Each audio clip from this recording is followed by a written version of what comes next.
Press the Lord. प्रभूच्या नावाला धन्यवाद देऊया प्रियांनो, की पुन्हा एकदा देव बाप्पाने तुमच्या परिवाराची आठवण आज आपल्या सेवकाला करून दिली. आणि प्रियांनो, पृथ्वीच्या पाठीवर देव बाप प्रत्येक विश्वासणाऱ्यांची, सेवकांची, परिवाराची भेट घेतल्याशिवाय प्रभू परमेश्वर स्वर्गामध्ये शांत बसत नाही. ते म्हणतात ना, धड इथे पण आत्मा दुसरीकडे. आपण म्हणतो ना आपल्या व्यवहारी भाषेमध्ये, तसं प्रियांनो प्रभू परमेश्वराचं अस्तित्व स्वर्गात आहे, पण त्याचं सगळं काही लक्ष आत्म्याने पृथ्वीवर आहे. त्याला आपल्या प्रियजनांना भेटल्याशिवाय, निरोप सांगितल्याशिवाय, त्यांचं क्षेम कुशल चाललेलं आहे हे पाहिल्याशिवाय तो स्वर्गामध्ये चैनशीर बसत नाही. आमचा प्रभू झोपत नाही. वचनातच सांगितलंय तो झोपत नाही, त्याला झोप येत नाही. इस्रायलाचा रक्षक रात्रंदिवस आमच्यासाठी जागा आहे. आम्ही तरी रात्रीचं झोपतो 2 तास, 3 तास, 4 तास. ज्याचं ज्या प्रकारे झोपणे आहे त्या प्रकारे आम्ही रात्रीची निद्रा घेतो. पण आमचा इस्रायलाचा रक्षक आमच्या खातीर क्षणभराचीही डुलकी घेत नाही. किती त्याचं बारकाईने लक्ष आमच्याकडे आहे हे देव बाप्पाच्या या कृतीवरून आम्हाला समजतं. म्हणून देव बाप्पाचं गौरव करण्या अगोदर आपण प्रार्थनेत जाऊ. डोळे बंद करा.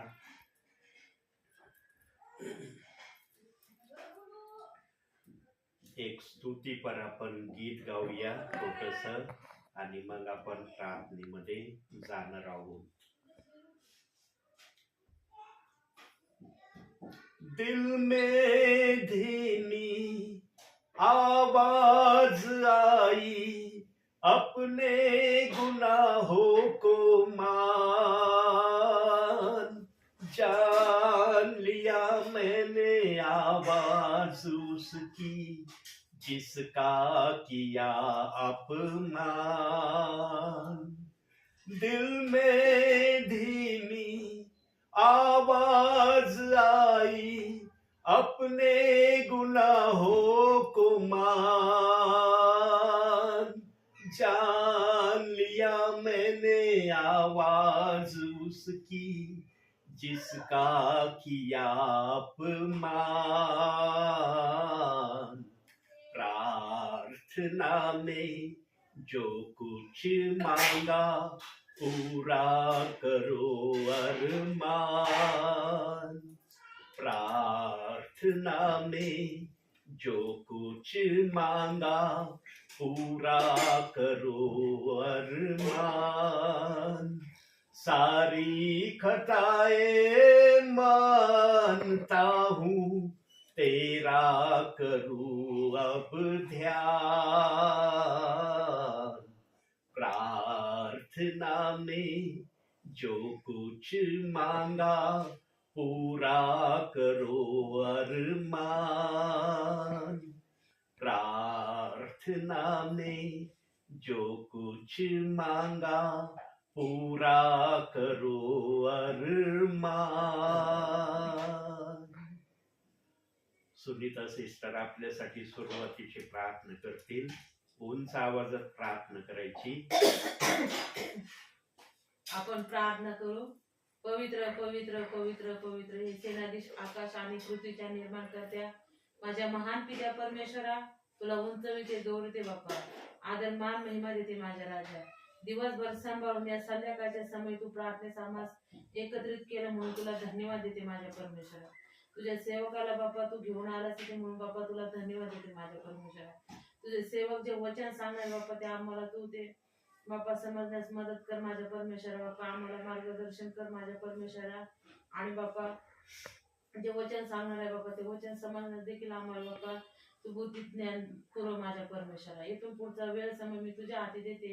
ही लहान नम्र प्रार्थना येशूच्या नावात केली म्हणून ऐक पित्या. आमेन. प्रियांनो, सगळ्यांच्या मनाचं तर्क वितर्क, अंदाज, खोली रुंदी सगळं काय काढणं संभव आहे. परंतु देवाच्या मनाची खोली रुंदी लांबी, त्याच्या मनातल्या योजना इच्छा, त्याच्या ज्या काही गोष्टी आहेत त्या कोणालाही विदित करणं किंवा समजून घेणं कोणाला शक्य नाहीये.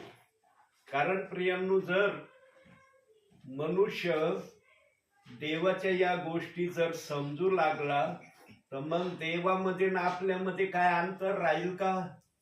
काय फरक राहील का? प्रियांनो, या गोष्टीचा तर्क फक्त लुसिफरने स्वर्गात काढला होता.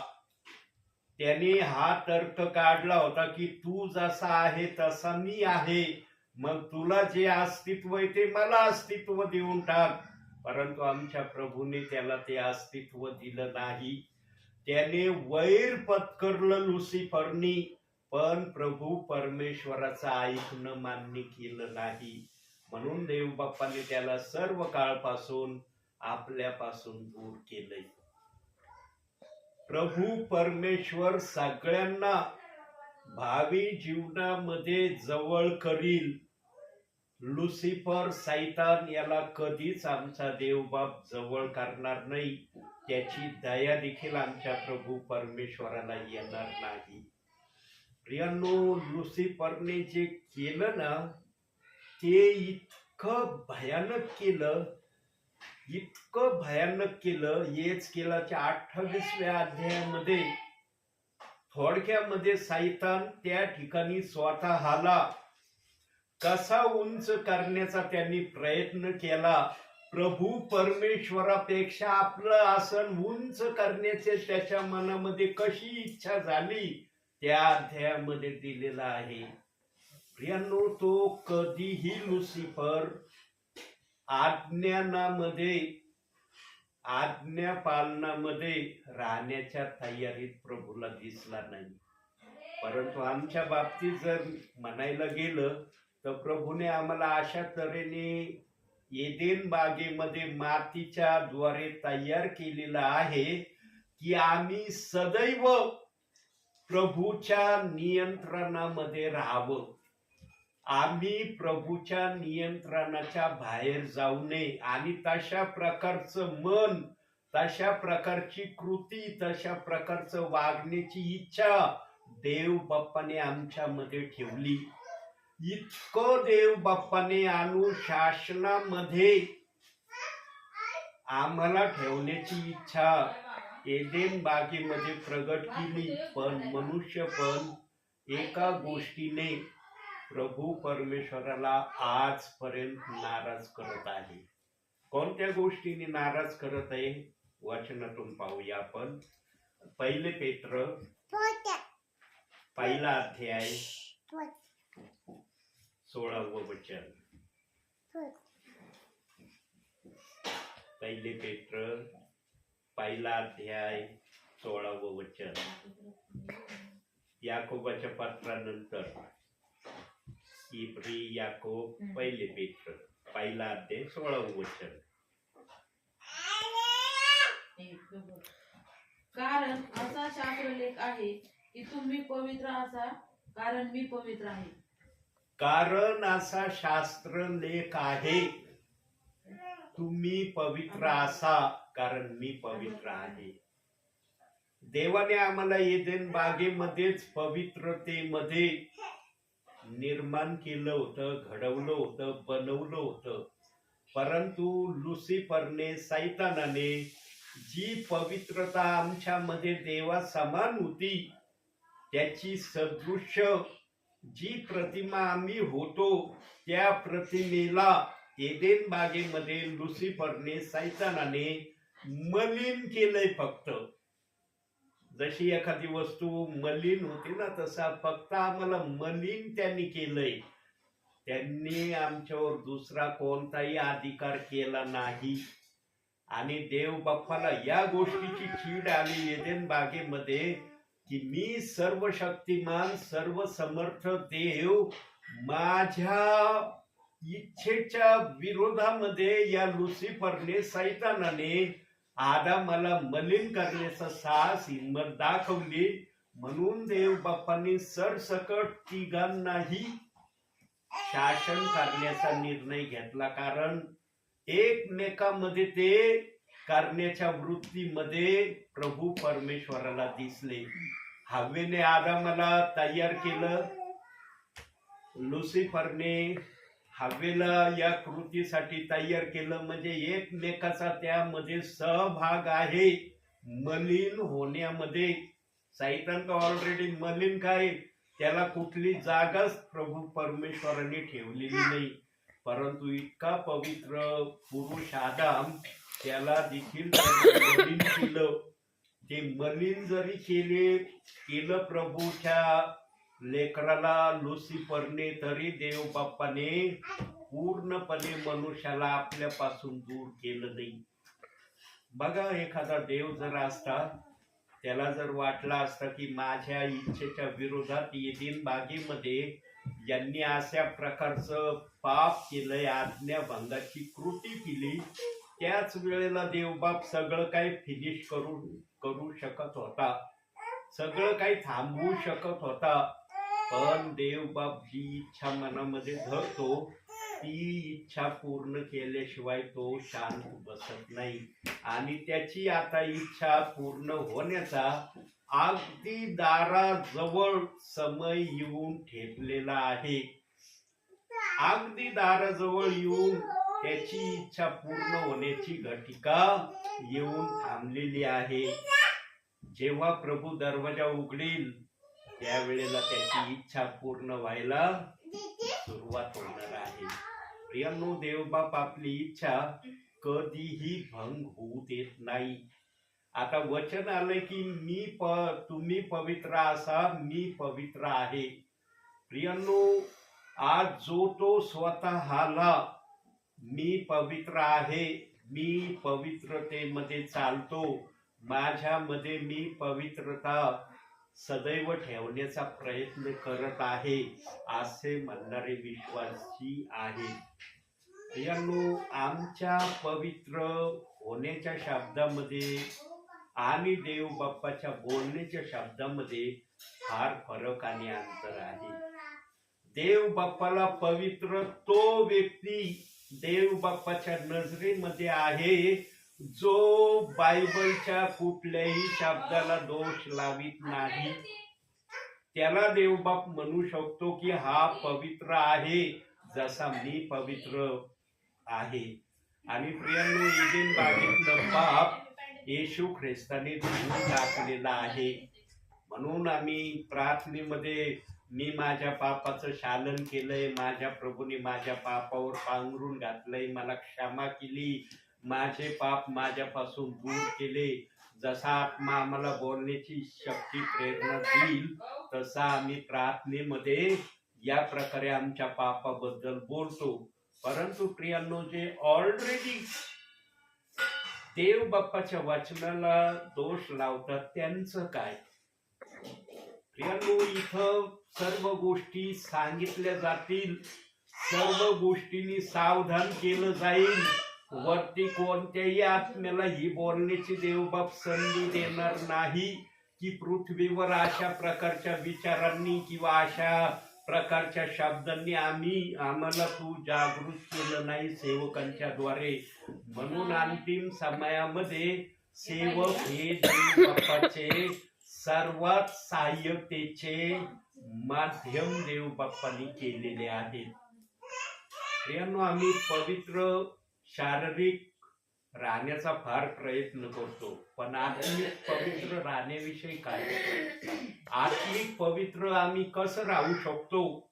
आम्ही जर या बायबलला कुठल्याही प्रकारचं दोष लावित नाही, कुठल्याही प्रकारचं या बायबलच्या विरोधात आम्ही वागत नाही, तेव्हा आम्हाला या बायबलच्या वचनाप्रमाणे म्हणण्यास देवबाप सदैव तयार राहील की यांनी खरोखर माझ्या वचनाप्रमाणे करण्याचा प्रयत्न केलाय.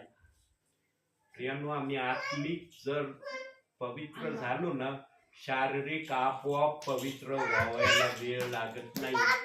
मोशे हा आत्मिक पवित्र होता, म्हणून जेव्हा सिनाई पर्वतावरून तो खाली आला तेव्हा इस्रायली लोकांना मोशेचा चेहरा पाहावेना.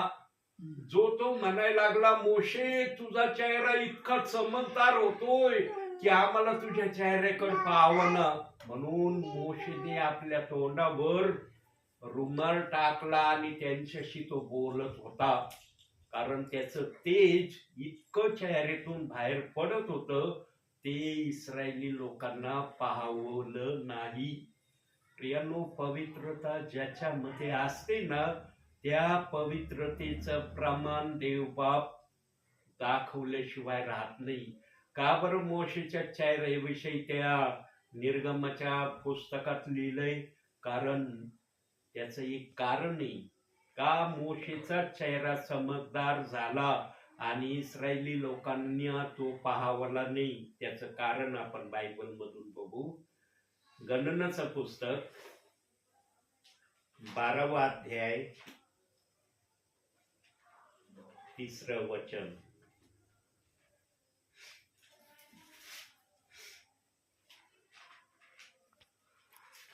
आता पृथ्वीवरील कोणत्याही मनुष्यापेक्षा मोशे अधिक नम्र होता. अधिक नम्र होता. त्याच्यामध्ये कसं लिहिलंय आरबी मध्ये? 12वा अध्याय किती वचन? 3रं.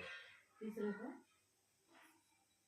मोशे हा पुरुष तर भूतलावरील सर्व मनुष्यापेक्षा नम्र होता. सर्व मनुष्यापेक्षा म्हणजे त्या समयात, मोशेच्या समयात एकही जण मोशे सारखा नम्र होण्याच्या स्थितीमध्ये नव्हता.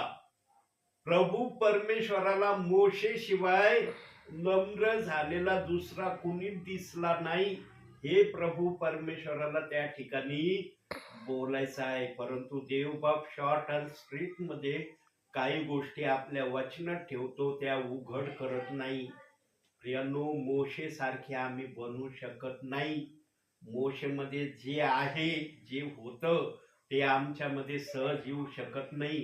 पण मोशे ज्या मार्गावर चालण्याच्या प्रयत्नात होता तो प्रयत्न तर आम्ही करू शकतो ना.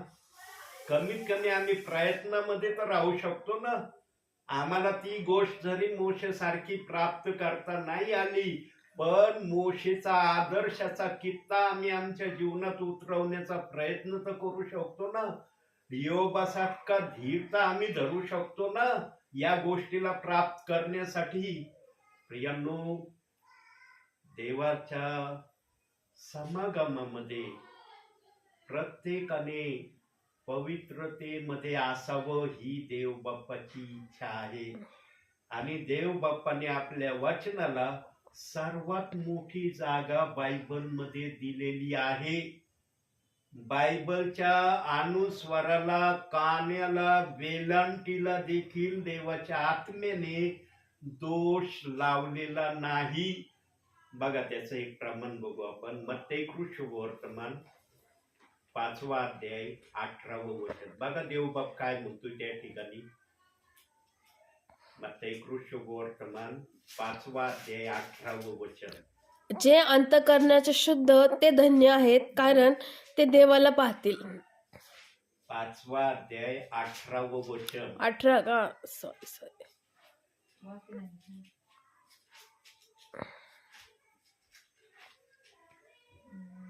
कारण मी तुम्हाला खचित सांगतो, आकाश व पृथ्वी ही नाहीशी होईपर्यंत सर्व काही पूर्ण झाल्याशिवाय नियमशास्त्रातील एकही काना किंवा मात्रा रद्द होणार नाही. बघा, काना किंवा मात्रा या पवित्र शास्त्राचा रद्द होणार नाही. इतकी सुरक्षितता देव बाप्पाने आपल्या वचनाला दिलेली आहे. आणि जर देवबाप एवढी सुरक्षितता आपल्या वचनाविषयी या ठिकाणी वचनातून बोलत आहे, मग सांगा प्रियांनो, आज जे काही वचनाला दोष लावण्याची प्रक्रिया चाललेली आहे, कसं वाटत असेल देव बाप्पाला? प्रियांनो, आमचं मन आम्हाला कळतं, परंतु देवाच्या मनाचं कोण समजून घेऊ शकतो? देवाचं मन फक्त तो संदेशातून व्यक्त करतो की तुम्ही कुठं आहात आणि कसे आहात. देवबाप आपल्या विश्वासणाऱ्याला नेहमी वचनातून सावधान करतो. वचनातून त्याची आत्मिक पातळी, आत्मिक स्थिती काय आहे, तो कोणत्या रस्त्यावर चाललाय हे दाखवित असतो. प्रियांनो, दोष लावणं म्हणजे बघा, दोष लावणं या शब्दाला देवबापाने वचनात कसं दिलंय. याकोबाचं पत्र 2 अध्याय 9 वचन वाचा. कारण जो कोणी संपूर्ण नियमशास्त्र पाळून एका नियमाविषयी चुकतो तो सर्वांविषयी दोषी होतो. एक जर वचन तुम्ही माझ्या पवित्र शास्त्रातलं नाकारता किंवा माझ्या वचनाला दोष लावता किंवा त्या वचनाच्या विरोधात काही पण बोलता, स्वतः बोलता, दुसऱ्याला पण बोलायसाठी तयार करता, तिथं देवबाप बोलत आहे. मी नाही बोलू राहिलो. ते वचन देवाने लिहिलंय, मी लिहिलेलं नाही. मी सांगणारा त्याचा दास सेवक आहे फक्त. बाकी लिहिलंय देवाच्या आत्म्याने. देवाचा आत्मा स्पष्ट शब्दात बोलत आहे, न घाबरता बोलत आहे. तो कोणाची मनधरणीने बोलत नाही. त्या ठिकाणी स्पष्टरित्या बोलतोय की जो कोणी एका नियमशास्त्राविषयी चुकतो त्याने सगळं पवित्र शास्त्र माझं नाकारलं आहे. म्हणजे माझे सगळे वचन त्याने अमान्य केले. प्रियांनो, एक वचनाला दोष लावणं, एक शब्दाला दोष लावणं आज काही विश्वासणाऱ्यांना, काही सेवकांना काही वाटत नाही. काही जण ते इथपर्यंत बोलतात, अहो एखादं वचन नाही मानलं तर काय बिघडतंय का? आम्ही काय सगळे वचन थोडी ना नाकारतो, एक वचन नाही मानित आम्ही. आणि आम्हाला बोलताना काय बोलतात, हे एक वचन घेऊन चालणारे आहेत. आमच्या विषयी त्यांनी टोपण नाव सांगून ठेवले सर्वांना. हे फक्त एक वचन घेऊन चालणारे. कोणतं वचन?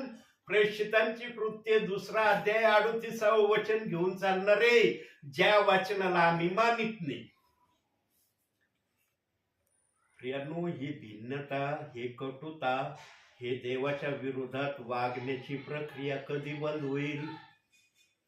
याचं काही परिमाण आहे का नाही प्रभू येण्याच्या अगोदर पर्यंत?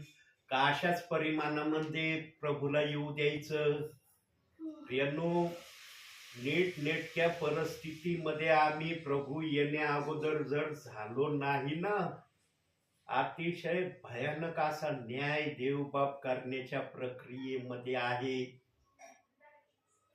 अतिशय भयानक न्याय करण्याच्या प्रक्रियेमध्ये तो आहे. आणि त्याने बायबलमध्ये सांगितलंय पण, मी ईर्ष्यावान देव आहे. मी ईर्ष्या मनामध्ये ठेवून चालणारा देव आहे. माझ्या मनात जर कशाची ईर्ष्या आली तर ती ईर्ष्या दूर केल्याशिवाय मला चैन पडत नाही. इथं तर वचनाला दोष लावण्याची प्रक्रिया चालली. काय करायचं प्रभूंनी? त्याची दया आमच्यावर आहे ना, म्हणून त्याने आतापर्यंत सर्व सहन केलंय. पण त्याची इच्छा आहे की मी जसा पवित्र आहे तसं तुम्ही पवित्र व्हा. आणि पवित्र होण्यासाठी या बायबलला पूर्णपणे मानण्याशिवाय दुसरा पर्याय उपाय नाही. कोणाला वाटत असेल मी एखाद्या वचनाला, एखाद्या शब्दाला ना करतो, काही फरक नाही पडत. देवाला फार मोठा फरक पडतो त्यांनी. तुम्हाला त्याचं महत्व कळत नाही या ठिकाणी. कारण कृपेच्या काळात देव बाप्पाने आम्हाला ठेवलंय. त्याची कृपा आमच्यावर सतत आहे म्हणून आम्हाला काही वाटत नाही. अरे मी बिनधास्त त्या वाचनाच्या विरोधात काही बोलतो, मला काही होत नाही. मला कुठलं शासन होत नाही, कुठल्या प्रकारची इजा होत नाही. पण प्रियांनो, काही जणांना देव बाप्पाने त्या वचनाच्या विरोधात वागण्याच्या प्रक्रियेने शिक्षा पण केलेली आहे. काही जणांना देव बाप्पाने फटके पण मारलेले आहेत. फटके खाऊनही ते सुधारलेले नाहीत. त्याच्यामध्ये सेवकांची गय नाही केली देव बाप्पाने. सेवकाला सुद्धा फटके मारले, पण सेवक फटका खाऊनही त्या वचनाला विरोध करण्याचं सोडून देत नाही. प्रियांनो, आमच्या प्रार्थनेच्या द्वारे एखाद्याला आरोग्य मिळतं, एखादा आजारी बरा होतो. है ना? सेवकांच्या प्रार्थनेच्या द्वारे सेवकांना फोन केले जातात, रात्रीचे दिवसाचे. ब्रदर, अशी समस्या आहे, अशी प्रॉब्लेम आहे, अशा प्रकारासाठी तुम्ही प्रार्थना करा. का देव बाप्पाने सेवकांना एवढं प्राधान्य दिलंय आणि विश्वासणाऱ्यांच्या मनामध्ये आशा ठेवली की सेवकांकडून तू प्रार्थना करून घेशील तर तुझा प्रॉब्लेम दूर होईल. प्रियांनो, जर सेवकाकड देव बाप्पाच्या पाहण्याचा दृष्टिकोन जर असा आहे की माझे विश्वासणारे तुझ्या मुखातून निघणाऱ्या शब्दाचे तहानेले भुकेलेले आहेत, तू आत्म्याच्या प्रेरणेने ते शब्द बोलणार आहे, पण बोलणारा मुख तुझा असणार आहे. सांगा प्रियांनो, ज्या दासांच्या प्रार्थनेच्या द्वारे एखादा विश्वासी अडचणीतला बाहेर निघतो, आजारी व्यक्तीला आरोग्य मिळतं, पण तो सेवक जर देवाच्या वचनाच्या विरोधात चाललेला आहे तर देवबाप त्या सेवकाविषयी आपल्या मनामध्ये काय विचार करत असन? आज लक्ष देत नाही सेवक. आज कसं झालंय माहिती का? मला एवढे लोक मिळाले, एवढे माझे परिवार रे, या परिवाराकडे माझ्याशिवाय कुणी प्रार्थनेला जाऊ नये, या परिवारामध्ये माझ्याशिवाय दुसऱ्याने कोणी संपर्क ठेवू नये. ज्या त्या सेवकाची आज हीच इच्छा आहे की माझ्याशिवाय दुसरा कुणी पण माझ्या विश्वासणाऱ्यांना संदेश सांगणारा असू नये. आणि काही सेवक बोलतात, मी काय तुम्हाला योग्य वचन नाही शिकवित का? माझ्या मुखातून काही योग्य प्रकारे तुम्हाला वचन ऐकायला मिळत नाही का? का तुम्ही दुसऱ्या सेवकाच्या वचनाची आशा करता? काही जणांचे शब्द मी ऐकलेत, तोंडोतोंड ऐकलेत, माझ्या उपस्थितीत मी ऐकलेत. आणि जेव्हा मी ते शब्द ऐकत होतो तेव्हा मी मनातल्या मनात म्हणत होतो, देव बाप्पा, तुझे सेवक किती आज्ञांनी मार्गाने आहेत. तेव्हा देवाचा आत्मा मला काय बोलला माहिती का? जे वचनाला दोष लावतात ना, ते अशाच प्रक्रियेमध्ये चालणारे, ते कधी या प्रक्रियेच्या बाहेर निघण्याची तयारी करणार नाहीत. ते नेहमी दुसऱ्या सेवकाचा संदेशाचा द्वेषच करत राहतील. आणि प्रक्रिया चालली प्रियांनो. आज एकमेकाच्या संदेशाचा द्वेष करणं चाललंय. ज्याला त्याला वाटत आहे माझाच संदेश चांगला, बाकीचा असाच आहे, बाकीचा काय सांगतो ते त्यालाच कळत नाही. प्रियांनो, पवित्र आत्मा असा भेदभाव नाही करत. पवित्र आत्मा सर्वांवर कृपा करतो. जे प्रभूच्या नावाने धावतात ना, त्या प्रत्येक धावणाऱ्याला त्याने आश्वासनाचा शब्द दिलाय.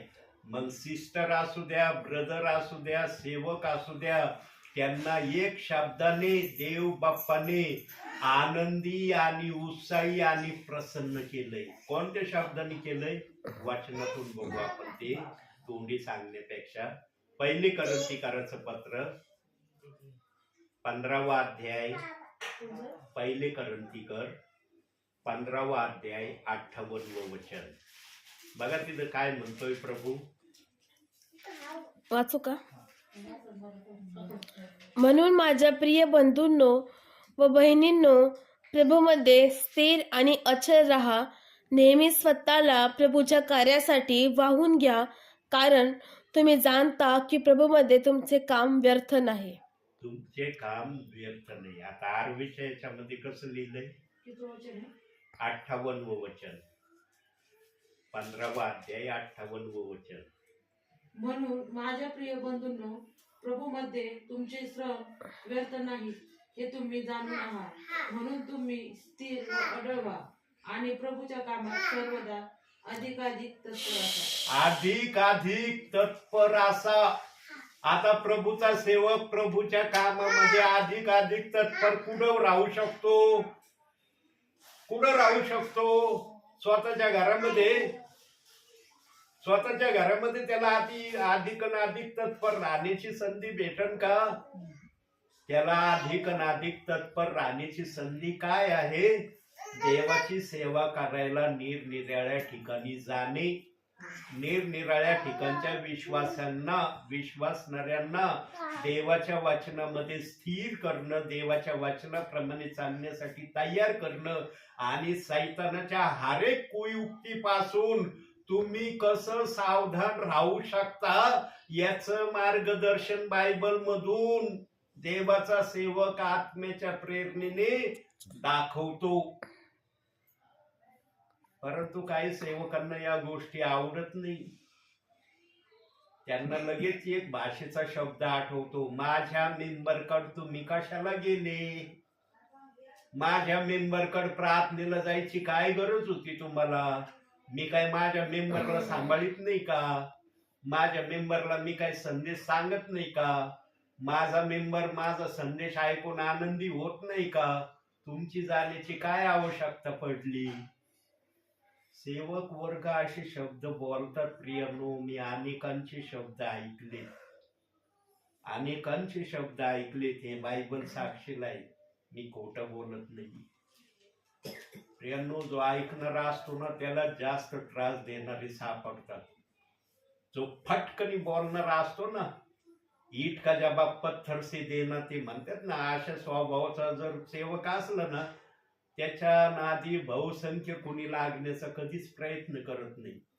पण जो नुसता ऐकून सहन करण्याच्या प्रक्रियेमध्ये असतो ना त्याला कुणी ना कुणी काही ना काही प्रकारे त्याची मनोभावना खिन्न केल्याशिवाय काही जणांना राहत नाही. हे सत्य आहे प्रियांनो. पेंटिकॉस्टच्या दिवशी पेत्राने सत्य जीवन काय आहे, सत्य किती कडू असतं पण त्याच्यामध्येच आशीर्वाद आहे हे त्या समयी ऐकणाऱ्या लोकांना वचनातून दाखवलं. म्हणून 3000 जण आले.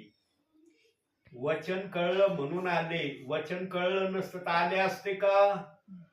आणि जर पेंटिकॉस्टच्या दिवशी पेत्राच्या भाषणाने, वचनाने, संदेशाने एकही विश्वासणारा जर प्रभूकडे आला नसता तर पेंटिकॉस्टच्या दिवशी जी अग्नीची जीभ 120 जणांवर आली होती त्या अग्नीच्या जीभेने काय निरोप आणला होता? मग एखादा तर बोलला असतं ना, अहो फार भाषण केलं पेत्रांनी, पण काय भाषणाचा अर्थ नाही. एक जणही त्या भाषणाला होकार द्यायला हो म्हणला नाही की मला तू जे सांगतोस ते मान्य आहे म्हणून.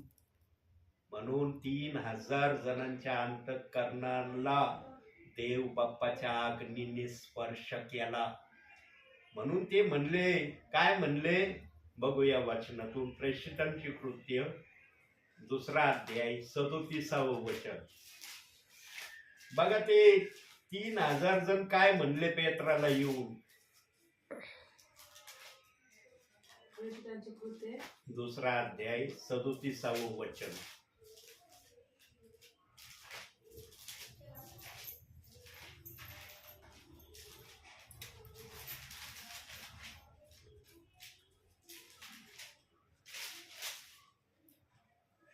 हे ऐकून त्यांच्या अंतःकरणास चुटपुट लागली आणि ते पेत्र व इतर प्रेषित यांना म्हणाले, बंधुजनो, आम्ही काय करावे? आम्ही काय करायचं? आमच्या अंतःकरणाला चुटपुट चुरचूर लागली हे ऐकून. आत्मेचा संदेश ऐकून आमच्या मनामध्ये निरनिराळ्या प्रकारचे प्रश्न, निरनिराळ्या प्रकारच्या योजना, निरनिराळ्या प्रकाराने आमचं अंतःकरण अस्वस्थ झालंय. काय करायचं पेत्र, सांगा मला. मग पेत्र पण सरळ 38व्या वचनात बोलला जे तुम्हाला वचन माहितीये. पेत्र घाबरला नाही बोलायला. तुमच्या अंतःकरणाला चुरचूर चुटपुट लागली तर त्याचा पर्याय तोच आहे 38वं वचन. जर ते करताल तर तुमच्या अंतःकरणाची चुरचूर चुटपुट थांबन. जर तुम्ही ते त्या वचनाप्रमाणे केलं नाही, तुमच्या अंतःकरणाला इथून जरी गेले तरी तीच प्रक्रिया तुमच्या अंतःकरणामध्ये राहील. कारण त्या दिवशी पेत्राने जो संदेश सांगितला होता ना, तो अग्नीच्या जिभाचा संदेश सांगितला होता. साधारण संदेश सांगितला नव्हता. सुसाट्यासारख्या अग्नीच्या जिभा 120 जणांवर आल्या होत्या आणि त्यातून पेत्राला देवाच्या आत्म्याने उभं केलं. अग्नीने भरलेला संदेश त्यांनी सांगितला. अग्नी होती त्या संदेशामध्ये, म्हणून त्यांना चुरचुर चुटपुट लागली. तो संदेश साधारण संदेश नव्हता प्रियांनो. आज काही जणांना फार सहज वाटतं, काय नाही अग्नी. पेंटिकॉस्टच्या दिवशी पेत्र उभं राहिलं, त्यांनी संदेश दिला, 3000 लोक आले देवाच्या राज्यात. कस काय आले, का आले? याच्या अगोदर ते काय देवामध्ये नव्हते काय? देवाविरहित चालले होते का? पेत्राचं भाषण ऐकण्या अगोदर, पेत्राचं भाषण ऐकल्यावरही त्यांना ते करण्याची इच्छा का झाली? कारण अग्नीच्या जिभेने जे सांगितलं ते केल्याशिवाय तुम्हाला चैन नाही, शांती नाही, आराम नाही, हे त्या संदेशामधून ऐकणाऱ्यांना कळलं. म्हणून ते पेत्राकडे आले. ते पण उगीच आले नाही पेत्राकडे. बाकीचे का नाही आले? ऐकणारे का 3000च होते का? बाकीचे नव्हते का कुणी? बाकीचे येऊन का नाही म्हणले, तुझं ऐकून आमच्या हृदयाला चुरचुर चुटपुट लागली? कारण देवाचा आत्मा त्यांच्यामध्ये आलाच नाही.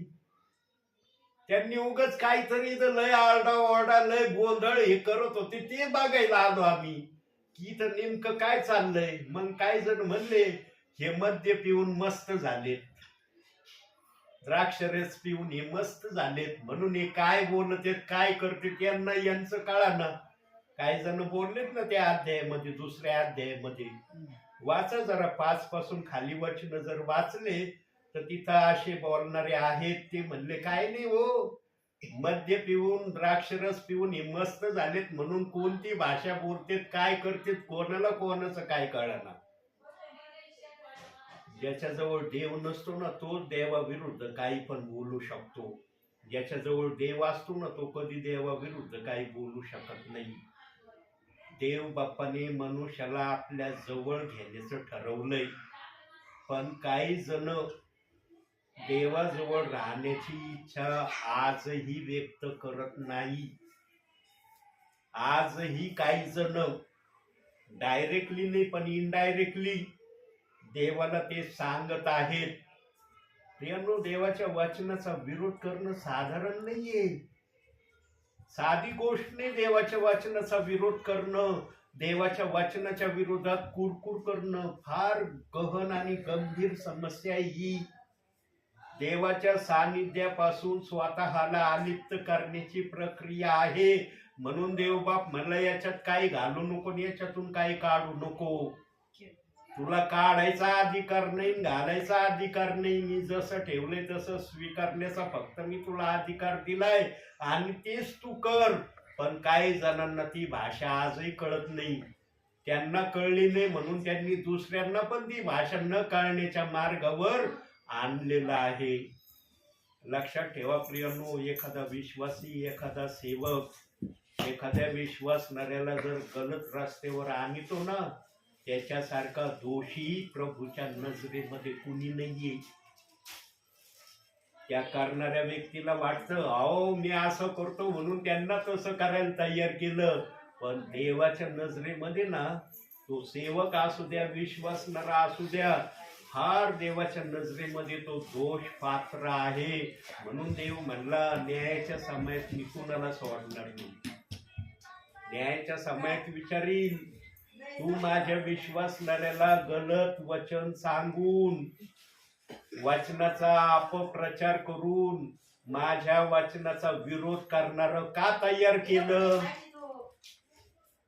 काही जण विश्वासी मला म्हणले, आमचे पाळक म्हणले हे वचन योग्य नाही, हे वचन पाळायचं नाही, हे वचन ऐकायचं नाही, हे वचन सांगणारा आलं तर त्याचं नुसतं सेम कुशल विचारायचं तर विचारानं, तर नाही विचारलं तरी काही फरक पडत नाही.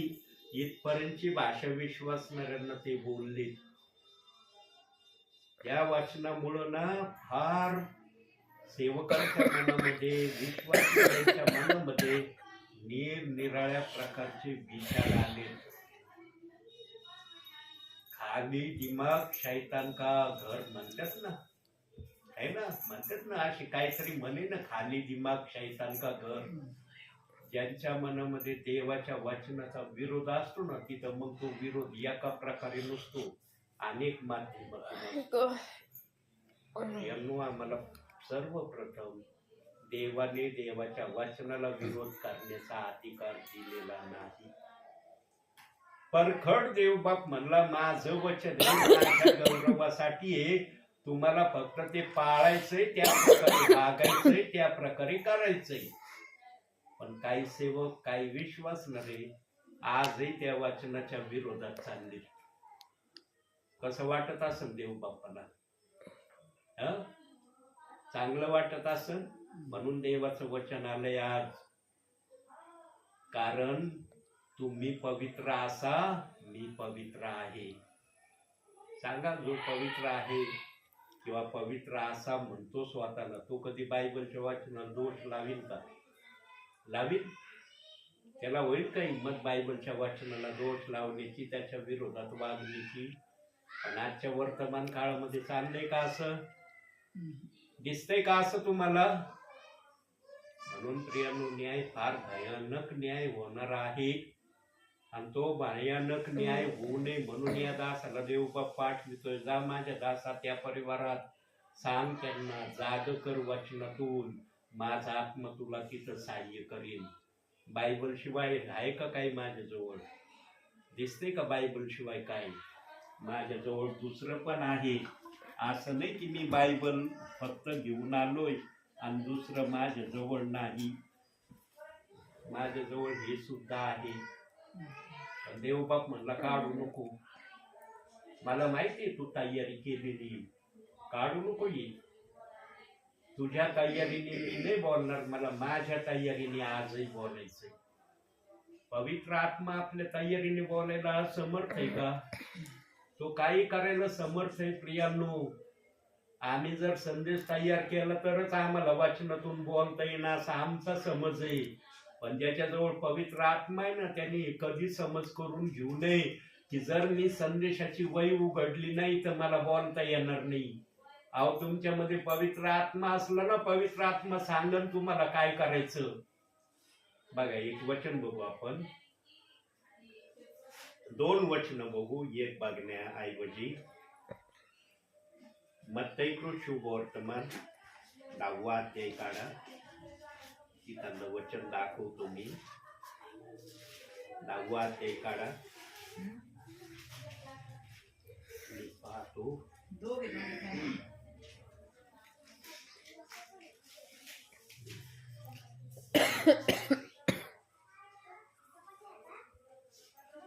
हा, 20वं वचन वाचा, 10वा अध्याय.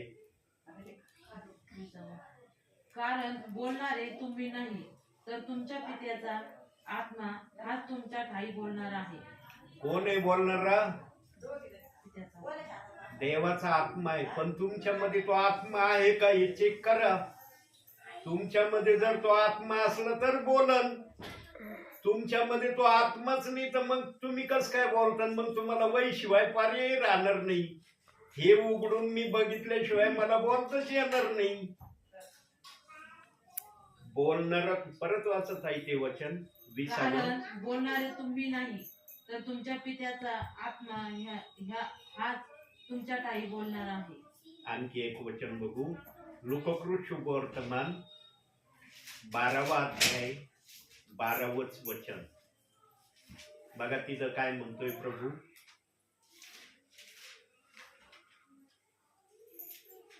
किती? 12वा अध्याय 12वं वचन. कारण तुम्ही काय बोलावे ते पवित्र आत्मा त्याच घटकेस तुम्हाला शिकवी. पवित्र आत्मा शिकवतो सेवकाला. तुला काय बोलायचं तुला माहितीये. तुझ्या वहीत तू संदेश तयार करून आणलेला आहे. तू त्याच्यावर थोडंफार मनन पण केलंस की मला कोणत्या वचनातून कसं बोलायचं, काय पॉइंट सांगायचे, कोणत्या विषयाने या वचनाला विश्वासणाऱ्यांसमोर प्रगट करायचे. तू तयारी केलेली आहे. पण माझा पवित्र आत्मा तुझ्यात येईल ना, तेव्हा तुला काय बोलायचं ना ते माझा पवित्र आत्मा सांगन तुला काय सांगायचंय. माझा पवित्र आत्मा तुला योग्य त्या रीतीने बोलण्यास मदत करेल. आणि करतोय ना पवित्र आत्मा मदत. अडखळलो का कुठं? दिसती का थरथराट माझ्यामध्ये? वचन एकीकडे चाललंय, माझं बोलणं एकीकडे चाललंय. दिसतंय का काही प्रक्रिया? हे असतं पवित्र आत्म्याचं प्रमाण, की जो दास आलाय त्याच्या बरोबर पवित्र आत्मा बोलतोय. सेवकाने सर्वात प्रथम माझ्यामध्ये पवित्र आत्मा आहे का हे खात्रीपूर्वक चेक करणं गरजेचं आहे. तर तो देवाचा सेवक आहे. तर त्याला म्हणता येईल की मी देवाचा सेवक आहे. मग काय कृपादान द्यायचे ते प्रभू ठरवीन. कृपादानाविषयी देवबाप ठरवीन की आम्हाला काय द्यायचं काय नाही द्यायचं. पण प्रथम तुझ्यामध्ये पवित्र आत्मा आहे का, किंवा पवित्र आत्मा तुझ्यात आलाय का याची खात्री करून घेणं गरजेचं आहे. तो आल्यावर ठरवितो तुम्हाला कोणती सेवा द्यायची. आणि ज्याला पवित्र आत्मा असतो तो रिकामा नसतो. त्याच्याकडून देवाचा आत्मा काही ना काही त्याची सेवा करून घेतल्याशिवाय राहत नाही. 9 कृपादान जे सांगितले त्या 9 कृपादानापैकी कुठलं ना कुठलं कृपादान त्याला जरूर असतं. म्हणून देवाचा आत्मा काय बोललाय? 9 कृपादानापैकी एका कृपादानाविषयी बोललाय. कोणत्या कृपादानाविषयी बघूया वचनातून आपण. पहिले करंथीकराचं पत्र 14वा अध्याय 1 वचन, शेवटचं वचन. आता हे 14वा अध्याय 1 वचन. हे तुमचे ध्येय असू द्या, तरी आध्यात्मिक दानाची आणि विशेषतः तुम्हाला संदेश देता यावा अशी उत्कंठा बाळगा. काय उत्कंठा बाळगा? संदेश. तुम्हाला संदेश सांगता आला पाहिजे ही माझी तुमच्याकडून अपेक्षा आणि इच्छा आहे. कारण जगामध्ये याच माध्यमातून माझे लोक माझ्या राज्यात येण्याचा पर्याय आहे. म्हणून देवबाप आणखी एक वचन बघू. लोककृष वर्तमान 6वा अध्याय 19वे वचन. 19 आणि 20.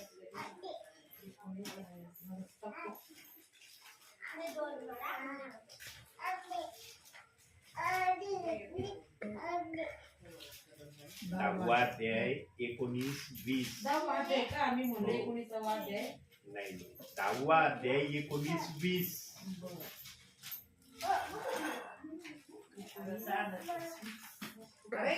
पहा, मी तुम्हाला साप आणि विंचू यांना तोडविण्याचा व शत्रूच्या सर्व शक्तीवरचा अधिकार दिला आहे. तुम्हाला काही एक बांधणार नाही. तथापि भूते तुम्हाला वश होतात याचा आनंद मानू नका, तर तुमची नावे स्वर्गात लिहिलेली आहेत याचा आनंद माना. भूते तुम्हाला वश होतात किंवा भूत तुम्हाला काढता येतात याचा तुम्ही अभिमान बाळगू नका. तुमचं नाव स्वर्गात लिहिलं याचा अभिमान बाळगा. काही जणांना चिन्ह चमत्कार करता जर आले ना, ते सर्वच जण असं करतात असं नाही प्रियांनो. चिन्ह चमत्कार करण्याचा अधिकार विश्वासणाऱ्यांना पण देव बाप्पांनी बहाल केलाय. असं नाही की सेवकालाच बहाल केलाय, विश्वासणाऱ्यांच्या पण प्रार्थनेच्या माध्यमातून मी सेवेमध्ये ऐकलंय. काही बहिणींनी काही भावांनी मला सांगितलं म्हणे, ब्रदर मी अशा आजारी पेशंट साठी प्रार्थना केली प्रत्यक्ष किंवा फोनवरून, लगेच त्यांच्यावर देव बाप्पाने आशीर्वाद पाठवला. देव बाप आशीर्वाद कोणाच्याही माध्यमातून पाठवायला घाबरत नाही. आशीर्वाद फक्त सेवकाच्याच मुखातून निघतो असं नाही, विश्वासणाऱ्याच्या मुखातून सेवकापेक्षा कधी कधी जास्त आशीर्वाद निघतो प्रियांनो. परंतु काही सेवक ना, काही सेवक, सर्व सेवक नाही, ज्यांना हे कृपादान मिळतं ना त्या कृपादानांनी त्या अभिमानी बांधतात.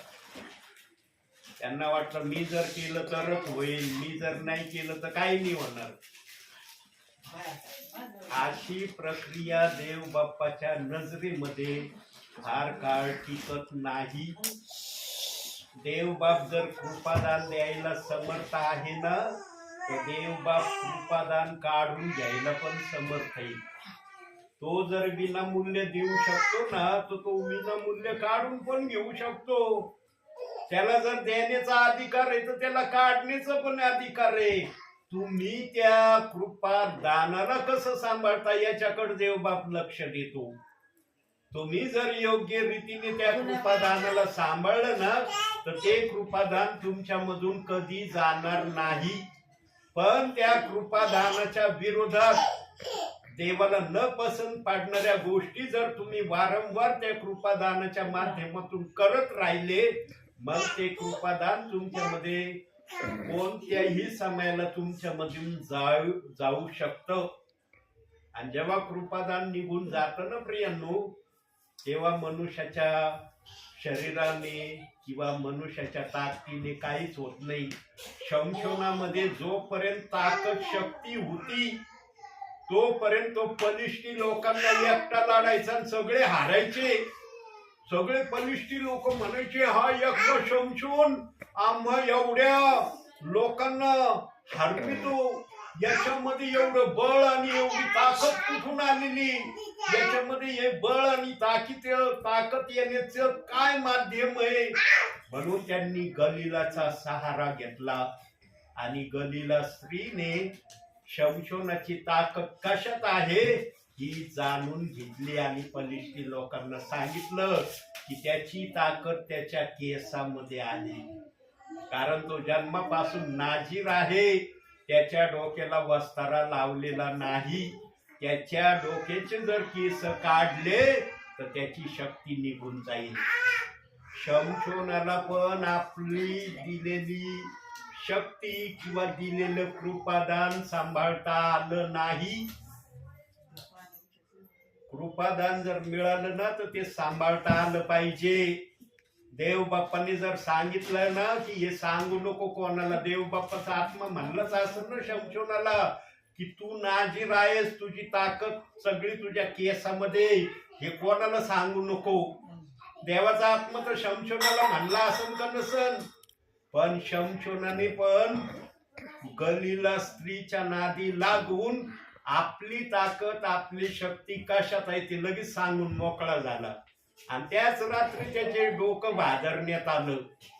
आणि जेव्हा बलिष्ठी लोक युद्ध करायला आले, याला वाटलं पाहिल्यासारखं मी लगेच त्यांच्या बरोबर लढन, पण त्यावेळेला त्याला काहीच करता आलं नाही. एकट्या माणसाला त्याला लढता आलं नाही. आणि मग जेव्हा त्यांनी पाहिलं अरे याला काय करता येईना, पहिले शमशोनाचे त्या बलिष्ठी लोकांनी डोळे फोडले, त्याला आंधळ केलं, चाच पडायला लावलं. वाचा शास्त्रीचा 12-13 अध्याय वाचा, तिथं कसं डिटेल मध्ये दिलंय. जे पण आम्हाला प्रभू देतो ना ते आम्ही सांभाळलं पाहिजे, ते आम्ही गमवता कामा नाही. आणि जे प्रभूंनी दिलंय ना त्याचा कधी अभिमान बाळगायचा नाही की माझ्या जवळ आहे बाकीच्या जवळ नाही. ही प्रक्रिया ही भावना तर कधीच मनामध्ये आणायची नाही. म्हणून देवबाप काय बोलला, फिलिप्पी 2 अध्याय 3 वचनात, आपल्या बंधूला तू आपल्यापेक्षा श्रेष्ठ मान. तू नको श्रेष्ठ हो, आपल्या बंधूला श्रेष्ठ मान असं तिथं लिहिलंय. आणि जो अशा विचाराने अशा आज्ञेने प्रभू मध्ये चालतो ना त्याचं दान कधीच त्याच्यापासून देवबाप काढून घेणार नाही. जो स्वतःला उंच करण्याच्या प्रक्रियेत राहत नाही ना त्याचं दान त्याच्या जवळ सुरक्षित राहील. जो स्वतःला उंच करण्याचा प्रयत्न करील त्याच्या जवळ देवबाप काहीच ठेवीत नाही. आणि एकदा गेलं ना तुमच्या जवळून मग तुमच्या बोलण्याला काय अर्थ राहत नाही, किंमत राहत नाही, वजन राहत नाही तुमच्या बोलण्याला. पवित्र आत्मेतून बोलणं असलं ना त्याला वजन असतं, किंमत असते, त्याच्यामध्ये पावर असतो. पण पवित्र आत्मेचं बोलणं नसलं ना मग त्या शब्दामध्ये काही पावरही नसतो, काहीच नसतं. म्हणून ऐकणाऱ्यांनी जाणून घ्यायचं की बोलणाऱ्याच्या बोलण्यामध्ये किती पावर आहे, किती ताकद आहे, त्याचे शब्द किती आत्म्याच्या प्रेरणेने येत आहे हे समजून घेण्याचं, जाणून घेण्याचं कृपादान विश्वासणाऱ्यांना देव बाप्पांनी बहाल केलंय. विश्वासणाऱ्यांना पण देव बाप्पांनी रिकामं ठेवलेलं नाही प्रियांनो. त्यांना पण कृपादान पुरवलंय की बोलणारा आत्मेतून बोलतोय का बुद्धीचं बोलतोय. आणि बोलण्यावरून फारक होती, तुम्ही आत्म्याचं बोलता का बुद्धीचं बोलता. बुद्धीचं लगेच उघड होतं. बुद्धीच्या बोलण्याला उघड व्हायला वेळ लागत नाही. पण आत्म्याचं जर असलं ना तर वचनाच्या पुराव्यानिशी असतं. जो विचार येईल तसं वचन पवित्र आत्मा दाखवितो की हा विचार आला, त्याला बघ हे वचन आहे बायबल मध्ये. राहायचं का नाही प्रभूच्या सामर्थ्यामध्ये. मनातही प्रभूच्या सामर्थ्यामध्ये राहायचं का. जर प्रभूच्या सामर्थ्यामध्ये राहायचं, जर होय हा शब्द तुमचा आहे, तर मग प्रभूसाठी काय केलं पाहिजे तुम्ही. आता इथं थांबणार. तुमचे उत्तर ऐकल्यावर तुम्ही नाही सांगितलं तर देव मला सांगेल की काय उत्तर आहे. देवाच्या सामर्थ्यामध्ये राहण्यासाठी तुम्हाला काय करणं गरजेचं आहे. निरंतर प्रार्थना, वचन वाचलं पाहिजे. नुसतं वाचून आहे तर त्याप्रमाणे आचरण देखील केलं पाहिजे. बरोबर. वचनाला दोष लावला पाहिजे का. वचनाला दोष लावला पाहिजे नाही. हे वाक्य नाही बोलले तुम्ही. प्रार्थना करणं, बायबल वाचन करणं, आज्ञा पालन करणं बोलले, पण वचनाला दोष लावण्याविषयी शब्द नाही बोलले. देवाची सर्वात मोठी इच्छा आहे की तू कोणीही माझ्या वचनाला दोष लावू नये, माझ्या वचनाच्या विरोधात चालू नये, माझ्या वचनाबद्दल काहीही गलत अफवा, अपप्रचार विश्वासणाऱ्यांमध्ये सेवकांनी पण करू नये आणि विश्वासणाऱ्यांनीही करू नये. ही सर्वात मोठी इच्छा देव बाप्पाची आहे.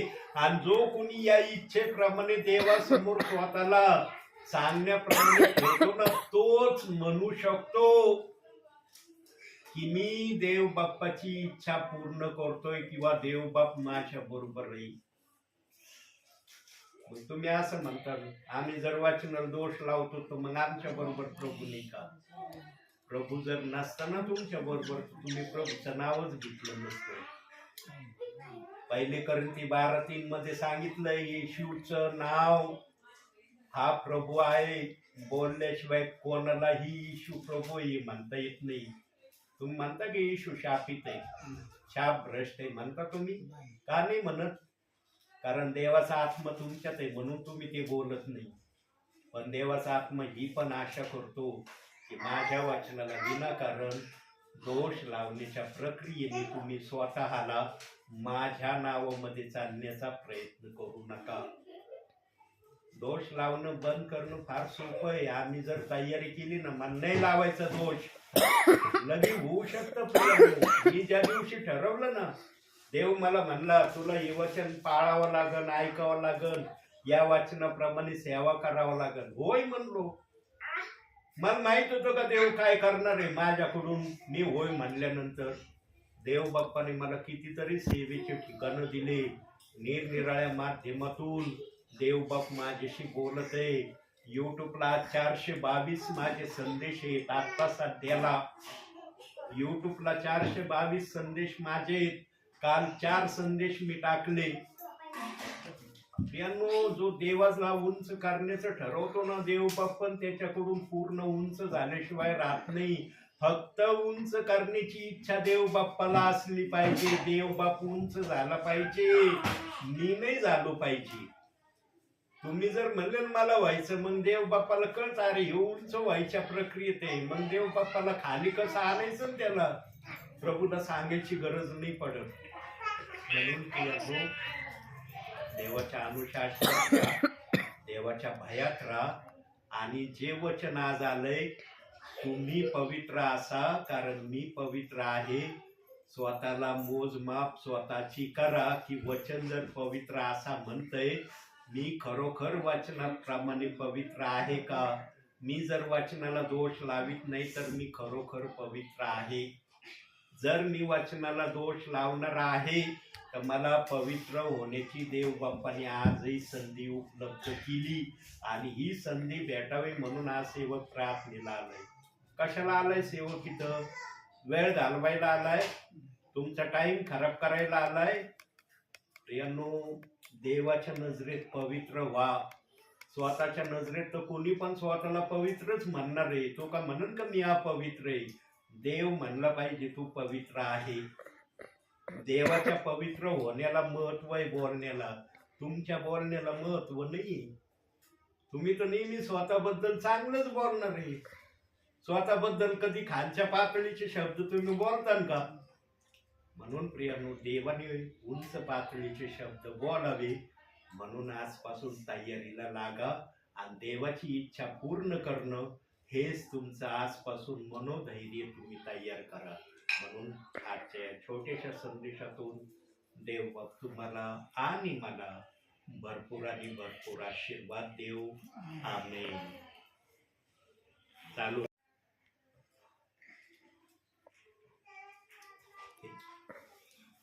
डोळे बंद करा.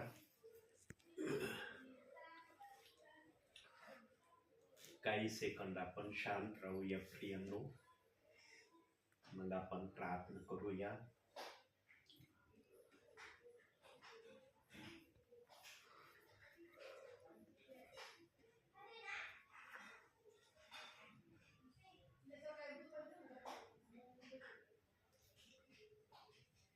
धन्यवाद के साथ स्तुति गाऊंगा हे यीशु मेरे खुदा.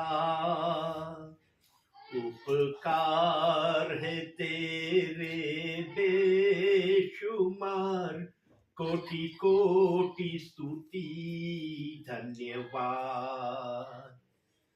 धन्यवाद के साथ स्तुति गाऊंगा हे यीशु मेरे खुदा. उपकार है तेरे बेशुमार, कोटि कोटि स्तुति धन्यवाद.